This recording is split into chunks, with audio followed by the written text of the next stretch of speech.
ஒருவேளை Tony Stark Loki மூலியமா டூம்ஸ்டேல return ஆனா என்ன நடக்கும்? அதுக்கு முன்னாடி இந்த வீடியோ பார்த்துக்கலாம். நீ இன்னும் சாகலையா? உன்னோட நண்பர்களோட நிலைமைய பாத்தியா?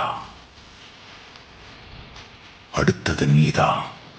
ஆனா எதுக்காக? இல்ல, இது எல்லாமே விதிதான்.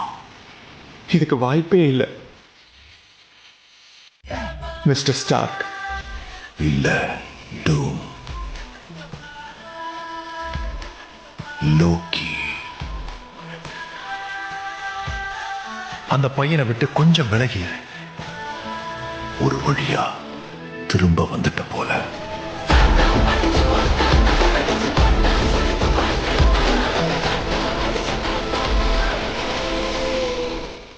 இது நடக்க சான்ஸ் இல்லை. ஆனா ஒருவேளை நடந்தா எப்படி இருக்கும்னு கமெண்ட்ல சொல்லுங்க. மறக்காம இன்னொரு ஃபாலோ பண்ணிக்கோங்க. நான் உங்களை இந்த ஒரு நல்ல வீடியோல வந்து பார்க்குறேன். அது வரைக்கும்